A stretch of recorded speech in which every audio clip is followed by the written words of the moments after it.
আসসালামু আলাইকুম রহমতুল্লাহি তাআলা ওয়া বারাকাতুহু। আমাদের বাংলাদেশের যত নাগরিক শ্রমিক ভাইয়েরা আছেন, জনগণ ভাইয়েরা আছেন, দেশে বিদেশে প্রবাসী ভাইয়েরা, আমি সবার উদ্দেশ্যে আপনাদেরকে বিশেষভাবে অনুরোধ করে জানাতেছি এটাই, বাংলাদেশে অনেক ধরনের, অনেক রূপীয়, অনেক রূপধারিত নেতৃবৃন্দ যারা ক্ষমতাশালী আসে বাংলাদেশের জনগণের উপরে প্রভাব খাটায়। এক স্লোগান আসে শেখ মুজিবুরের জাতির পিতা, এই স্লোগান দিয়া বাংলাদেশে জয়লাভ করে।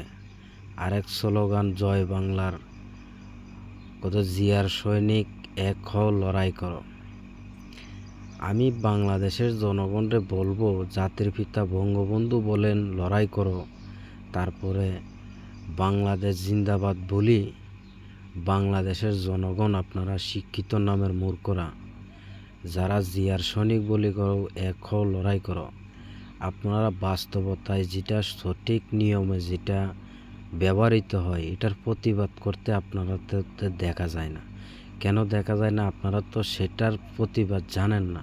আপনারা শুধু জানেন রক্তহানি করতেন আর মানুষের সাথে খালি লড়াই করে রক্ত দিতেই জানেন, কিন্তু প্রতিবাদ কোন জিনিসে করা যায়, কোন জিনিসে প্রতিবাদ করলে মানুষের, জনগণ নিজের জান-মাল নিরাপত্তা বুঝি পাওয়া যায়, সেটার প্রতিবাদ আপনারা করেন না। খালি দল নিয়া, মত নিয়ে আপনারা খালি লড়াই করতে জানেন। বাংলাদেশে আপনি যে কোনো কাজে যান, কর্মে যান, যে কোনো ব্যবহৃত অবস্থানে যান, আপনি প্রত্যেক জায়গায় আপনি নির্যাতিত হন। আপনি যদি দেখা গেছে একটা বিদ্যুৎ অফিসে যান কোনো কাজে কর্মে বা কারেন্টের আবেদনের জন্য, সেখানে আপনাকে ঘুষ দিতে হয়, আপনি সেখানে নির্যাতিত হইতে হয়। দ্বিতীয়ত, আপনি যে কোনো চাকরি পরামর্শের জন্য যদি আপনি আবেদন করেন, চাকরির জন্য আপনি ঘুষ দিতে হয়, দুর্নীতির শিকার হতে হয়। আপনি ব্যাংকে গেলেও আপনি সুদ ঘুষ দিয়ে আপনার ব্যাংকও আপনার দুর্নীতির শিকার হওয়া লাগে। আপনি যে কোনো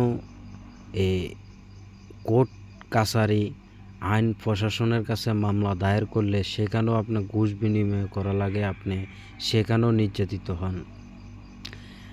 আপনি দেখা গেছে বাংলাদেশে আপনার জন্মভূমি স্থান হিসাবে আপনার বসতবাড়ি, জায়গা সম্পত্তি অবশ্যই আপনার পার্সোনাল বিষয়, এটা আপনার এটা সেপারেটের দরকার।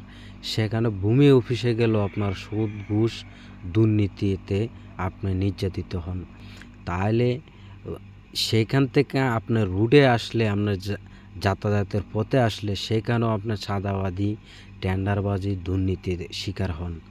তাহলে আপনার বাংলাদেশে এই জয় বাংলা স্লোগান দিয়ে কি হবে? আর বাংলাদেশে শেখ মুজিবুরের স্লোগান দিয়ে, ৭১-এর স্লোগান দিয়েই কি হবে?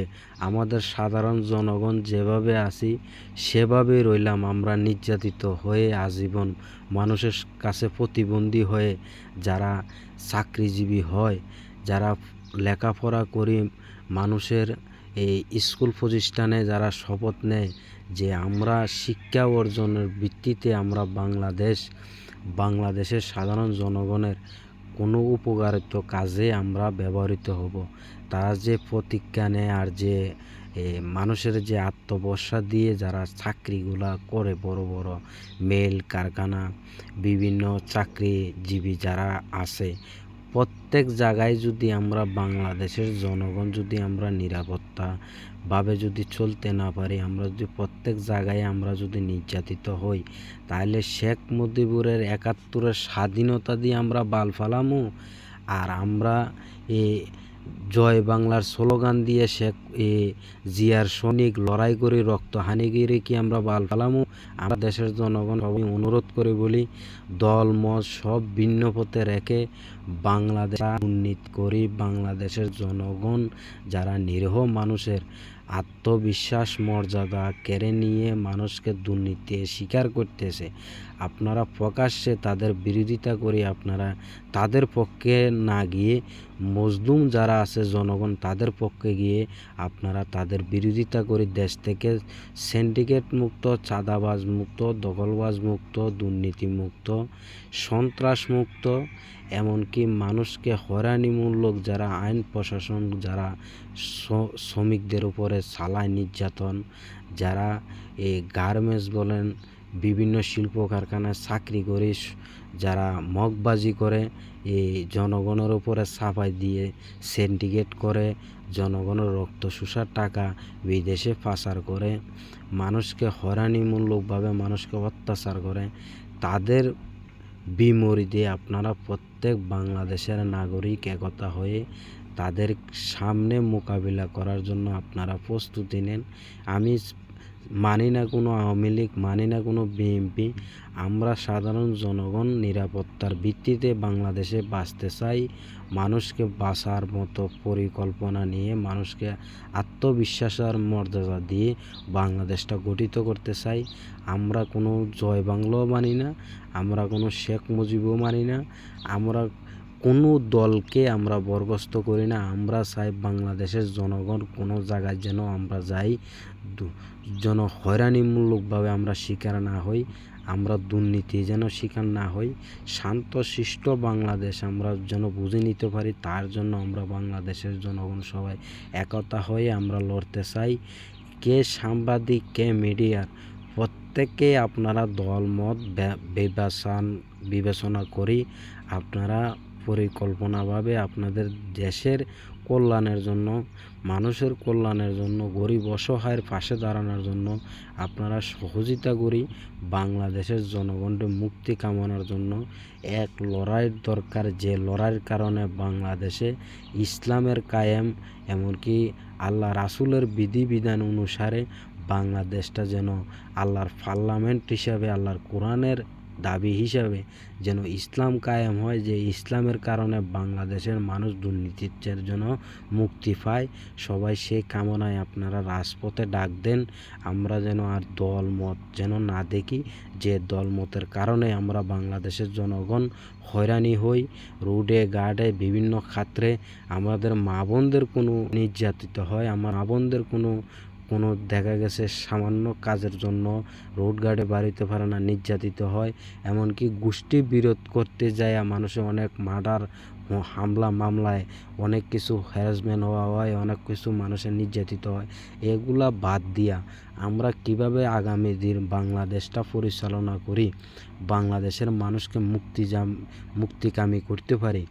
বাংলাদেশে যারা সরকার, যারা দল গঠিত হয় আইন প্রশাসন দিয়ে বাংলাদেশটা পরিচালনা করতে চায়, তারাই আমরা বাংলাদেশের জনগণের উপরে নির্মমভাবে হত্যাকাণ্ড চালায়, তারাই বাংলাদেশের জনগণকে উচ্ছৃঙ্খল করে তুলে, তারাই সন্ত্রাস ফেলে, তারাই দুর্নীতিকে বাঁচায় রাখে, তারাই মানুষকে দুর্নীতিকে বাহাবা দেয়। এই আইন প্রশাসন যারা এই বাংলাদেশের দুর্নীতিকে বাঁচায় রাখে, এই আইন প্রশাসনের বিরোধিতা করি আমরা বাংলাদেশের জনগণ রুখে দাঁড়াই।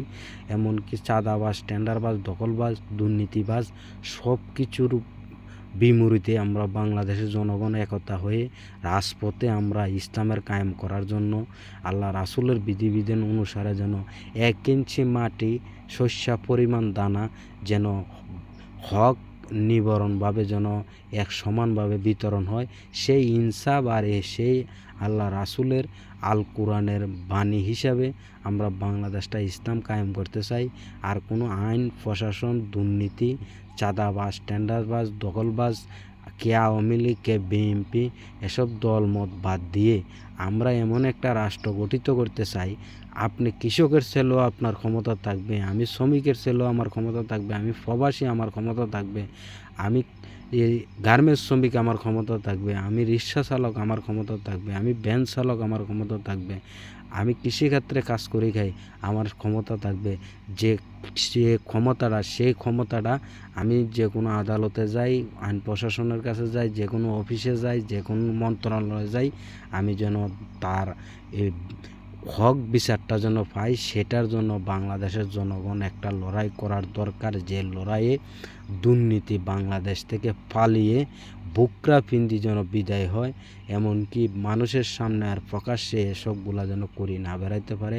আর যারা এটির পক্ষে নিয়ে যারা বাংলাদেশে এই সহ কাজগুলা সুষ্ঠুভাবে করি বেড়াইতেছে, আইন প্রশাসনটারে সামনে রেখে দুর্নীতি করি বেড়াইতেছে, তাদেরকর রাজপথে টানি আনি বাংলাদেশের জনগণের সামনে তাদেরকে ফ্লাইওভারের সামনে উলঙ্গ করি এর লটকায় তাদেরকে পিটানোর দরকার। আপনারা জনগণ সবাই একতা হয়ে দলমত সব বাদ দিয়ে এই জঙ্গি মঙ্গি সব কিছু কার্যকলাপ বাদ দিয়ে আগে দেশের মানুষের নিরাপত্তার জন্য, মানুষের আত্মবিশ্বাস মর্যাদার জন্য, হক বিচার পাওয়ার জন্য, ইসলামের আর আল কোরআনের শাসনের জন্য সবাই ঐক্যমত হয়ে বাংলাদেশটা শাসন কায়েম করেন, দুর্নীতির থেকে মুক্তি কামনা করেন। ইনশাআল্লাহ বাংলাদেশেই প্রথম ধাপে পৃথিবীর মানচিত্রের মধ্যে নাম্বার 1 থাকবে। আপনারা সবাই মূল্যবান কথাগুলো আপনারা যদি ভালো লাগে, ইনশাআল্লাহ আমার লাইক শেয়ারের দরকার নাই এখন, এমনকি মানুষের খালি জনস্বার্থে মানুষের কল্যাণের জন্য আপনারা সবাই শেয়ার করি মানুষের কাছে পৌঁছায় দিবেন। আমার টাকা কামানোর অত ধান্দা নাই, আমি খালি হক কথা কোয়ার কারণ এটাই আমি মানুষকে সতর্ক করি। সবাই ভালো থাকবেন, সুস্থ থাকবেন। আসসালামু আলাইকুম ওয়া রাহমাতুল্লাহি তাআলা ওয়া বারাকাতুহু।